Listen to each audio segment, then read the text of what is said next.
किस उम्र का जानवर ज़बह किया जाए, इस मसले में भी गैर मुकल्लदीन जो ना वो बड़ा डंडोरा पीटते हैं, शोर मचाते हैं और लोगों को कहते हैं नहीं जी धुंधा होना जरूरी है जानवर का। वो हदीस क्या है? हदीस है सुनन अबी दाऊद की 2797 नंबर हदीस। रसूलुल्लाह सल्लल्लाहु अलैहि वसल्लम ने इरशाद फरमाया, ला तज़बहू इल्ला मुसिन्नतन इल्ला अन यासुरा अलैकुम फक़द फतज़बहू जज़अतन मिन अद्दान।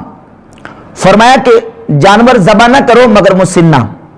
कौन सा जानवर? मुसिन्ना। हाँ, मगर ये कि तुम पर तंगी हो तो फिर तुम भेड़ का जज़ा जो है, छोटा भेड़ का बच्चा, वो ज़बह कर सकते हो। अब हदीस में और दीगर हदीस को देखते हैं तो जानवर की उम्र के हवाले से हमें 3 किस्म के लफ्ज़ हदीसें मिलते हैं। नंबर 1 मुसिन्ना, सनिया और जज़ा, यानी जानवरों की जो उम्रें और जो उनकी कैटेगरियां बयान की गई उम्र के एतबार से, तो उसके लिए 3 लफ्ज़ हदीस में इस्तेमाल की गए, मुसिन्ना, सनिया और जज़ा।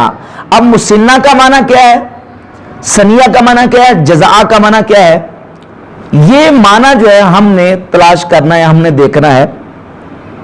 इस माने को फुकाहा ने तफसील के साथ बयान किया है और जाहिर है कि मसाइल को समझने के लिए फुकाहा जो है वो हदीस के माने को अहले लुगत से ज्यादा जानते हैं। इस बात को इमाम तिरमिज़ी रहमतुल्लाह अलैह ने एक हदीस बयान की, जामे तिरमिज़ी में हदीस बयान करके ये बिल्कुल वाज़ेह तौर पर लिखा है कि फुकाहा वो हदीस के माने को बाकियों की बनिस्बत ज्यादा जानते हैं। तो आप जितने फुकाहा को उठा के देख लें। और इस मौक़िफ़ को गैर मुकल्लदीन के बड़े बड़े उलमा ने भी तस्लीम किया है।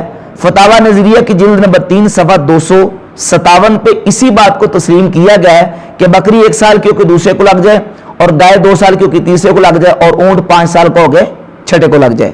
फतावा सनिया की जिल्द 1 सफ़ा 805 पे यही बात तस्लीम की है, और जिल्द 1 सफ़ा 808 पे। और मौलवी अबुल बरकात गैर मुकल्लिद ने फतावा बरकातिया के सफ़ा 253 पर भी इस बात को तस्लीम किया है कि जानवरों की उम्रों के एतबार से मुसिन्ना, सनिया वगैरह का जो इतलाक किया गया है वो यही है कि बकरी हो तो 1 साल की हो के दूसरे को लग जाए, गाय हो तो 2 की हो के तीसरे को लग जाए, और ऊंट हो तो 5 का हो के छठे को लग जाए। और जज़ा उस भेड़ के बकरी छोटे जो उसके बच्चे को कहते हैं जो 6 माह की उम्र को पहुंच जाए। तो 6 माह की उम्र का भेड़ का बच्चा भी वो कुर्बानी किया जा सकता है।